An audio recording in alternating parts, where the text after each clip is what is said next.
So my article aimed at giving a brief introduction to breast cancer stem cells and stem cell pathology, to hopefully give an introduction to both a scientific and non-scientific audience,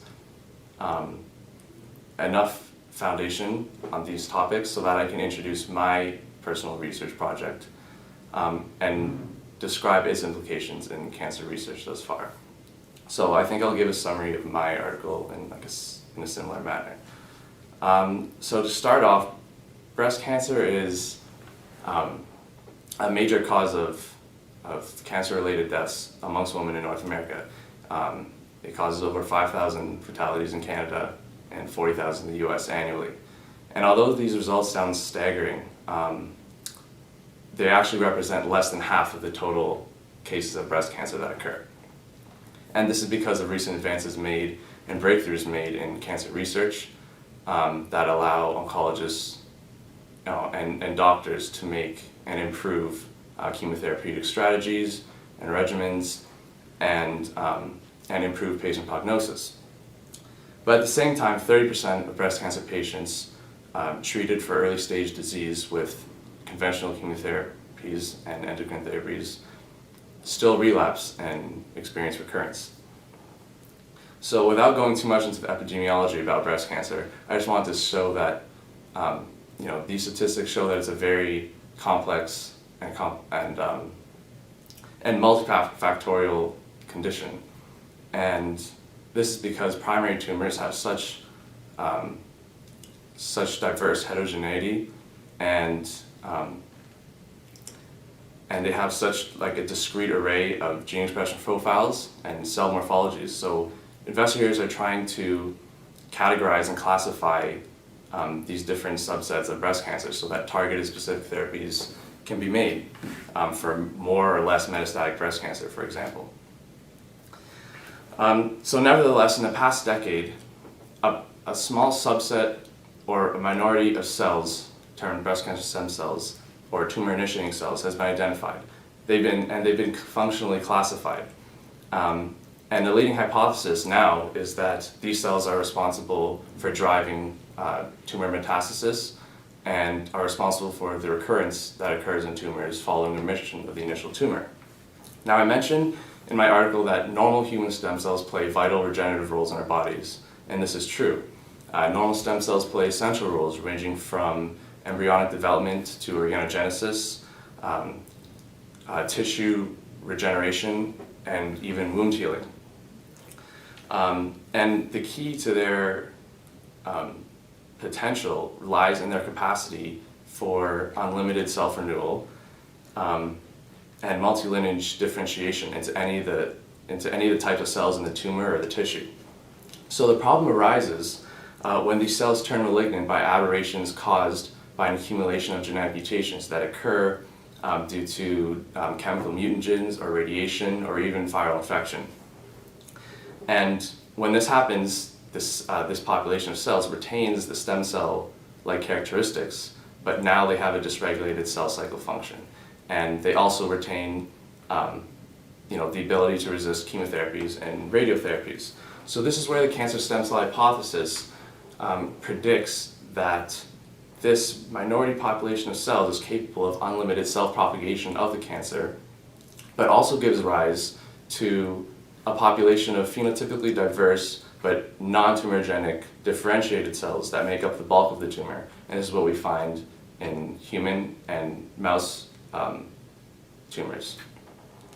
So this prediction is evidenced by studies with non-obese, diabetic, severe combined immunodeficient mice, where they're transplanted with less than 100 putative breast cancer stem cells, and they're able to develop tumors.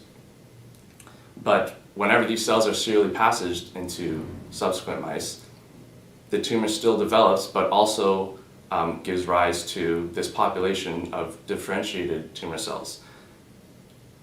These tumor cells make up the bulk of the tumor. We see this in human models as well. But when these cells are transplanted into the mice, they don't develop a tumor unless literally millions of cells are transplanted.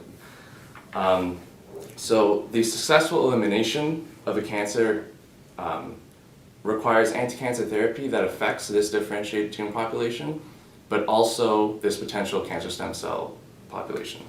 So at present, current anti-cancer therapies involve chemotherapy, radiotherapy, immunotherapy, and hormonal ablations that affect the rapidly growing differentiated cells that fall victim to these traditional therapies, but that select for or potentially behind this population of cancer stem cells. So even having this model at hand doesn't make it easy to find anti-breast cancer stem cell therapies. Being able to do this requires an in-depth knowledge of the intracellular and intracellular signaling pathways that govern self-renewal and the microenvironmental cues that promote self-renewal and tissue differentiation. So amongst such signaling cascades include the Wnt beta-catenin pathway, human epidermal growth factor, and sonic hedgehog, which I've mentioned in my article. But amongst these is the Notch pathway, which I've decided to focus on. And this pathway has been known to be highly involved in normal mammary development, self-renewal, and cell-fate decisions. But at the same time, it has also been implicated in maintaining the cancer stem cell phenotype and drug resistance, primarily in breast cancer. So a quick literature review will show that Notch signaling is just so central to breast cancer. And this is because you'll find that it interacts with these other developmental pathways in extensive ways, in complex ways that aren't known yet. But you can find in a quick literature review that it has many connections to all these other pathways. And discovering these complexities will give a great insight into how we can tackle, targeting these breast cancer stem cells. So my project aims at validating and identifying small molecules that can inhibit this signaling pathway. But unlike the conventional approach to Notch inhibition, which has involved the use of gamma secretase inhibitors, I plan on finding small molecules that target the intracellular Notch domain that specifically interacts with other transcription factors that exert transcriptional control on oncogenic genes. And I've described the pathway in my article. But what the utility of this approach is that it will allow specific inhibition of Notch while minimizing unwanted side effects. So the way the assay has been designed to assess or identify molecules with this ability, I know I've mentioned the details in my article, but essentially I've used breast cancer cell lines that have incorporated Brunella and Firefly luciferase reporter assays, luminescence assays. But what's interesting is that following a large screen of compounds on one of these cell lines, is that a drug named selenomycin was found to have the most significant and reproducible inhibition of Notch signaling, at least based on the way I've been assessing inhibition of Notch signaling in my assay. But as I mentioned in my article, a few years ago, selenomycin was discovered as an anti-breast cancer stem cell agent. So this result is very promising, and I don't think it was coincidental. I think it shows the large role that Notch plays in breast cancer stem cell maintenance, and it also at least maybe not validates, but fails to invalidate my assay as a means of, or as a tool for identifying compounds that are both Notch and breast cancer stem cell antagonists.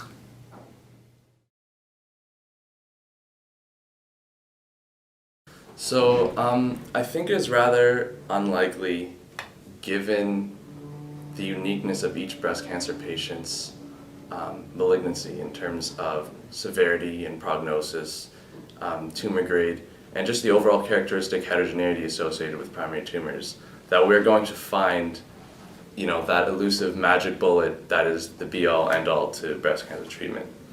But given this, I decided to focus my article on Notch signaling and breast cancer stem cells to first outline the importance of having a breast cancer stem cell directed treatment strategy. And the second thing I wanted to point out was how crucial it is to have an understanding of stem cell physiology. and understanding the complex interactions that occur that mediate self-renewal and tissue differentiation, and how they sustain this breast cancer population. But more specifically, I guess, I wanted to convey the contrast between the conventional means of inhibiting Notch and my particular approach to inhibiting Notch. And the conventional way, as I mentioned earlier, is by using gamma secretase inhibitors. And I mentioned this, the way this enzyme works in my article, but essentially the gamma secretase enzyme allows the Notch receptor to be cleaved at the membrane, and it causes the intracellular Notch domain, which is the active part of the Notch receptor, to enter the nucleus and exert transcriptional control on oncogenic genes. But what I plan on doing is targeting this intracellular domain specifically, or rather the protein-protein interactions that allow it to create a transcriptional activating complex. And other ways that Notch has been tried to be targeted is by using Notch receptor and ligand monoclonal antibodies. And these preclinical models have done very well, especially gamma secretase inhibitors. They themselves are even in clinical trials as of right now. But there's major setbacks to both of these approaches. And an approach that targets Notch in the way that I plan has not been done yet, using small molecules anyways in both preclinical or clinical trials. And I think that finding a small molecule that can accomplish this will do well in a clinical setting and as a form of adjuvant therapy for patients.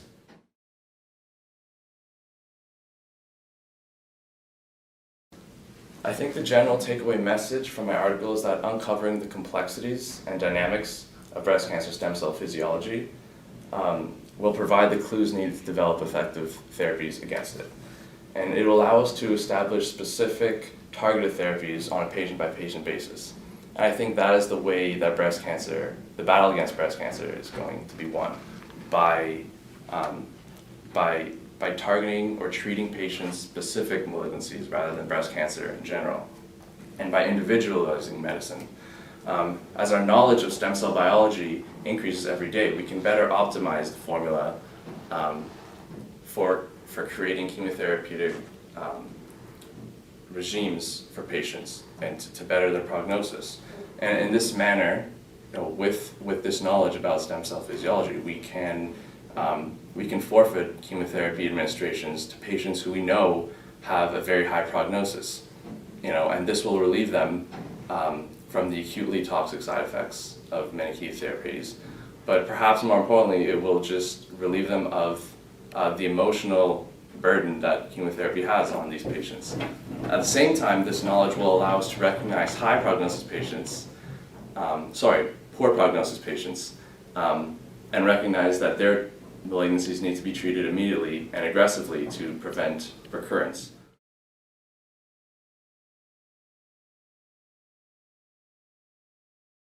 So my research involving stem cell signaling cascades and stem cell regulation can be extended to a wide range of clinical applications.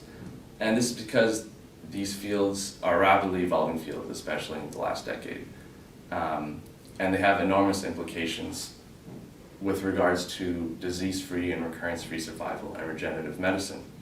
Notch signaling has been implicated not just in breast cancer, but in cancers of the brain, the pancreas, and several other hematopoietic and immunological malignancies. This is because Notch is amongst one of the handful of signaling pathways, of ancient cell fate signaling pathways, that is conserved in practically every organism, and is implicated in tissues throughout our bodies for development.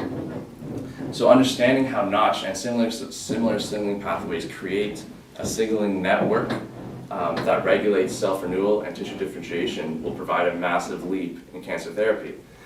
It will be easier to identify small molecules that can target a specific molecular target that we know needs to be targeted. And this kind of drug therapy also brings with it the ease of administration, oral bioavailability, and low cost, which antibody cancer antibody therapy doesn't provide right now. Our research can even have implications in regenerative medicine and in developing a model towards the origins of cancer tumor development. So the 2012 Nobel Prize in Physiology and Medicine was awarded for the discovery that mature differentiated cells can actually be reprogrammed into a pluripotent stem cell state. So in breast cancer, this kind of de-evolving back into a pluripotent state is called epithelial to mesenchymal transition, or EMT. And it has actually been known to be associated with activated mutations in Notch. So you can see how understanding the factors and mechanisms of Notch-mediated tissue differentiation can help establish a model for the origins of cancer, but also aid in generating stable stem cell pools for regenerative medicine, because right now it's very hard not only to get funding for embryonic stem cell research, but it's very hard to obtain stem cells. There's a shortage of them.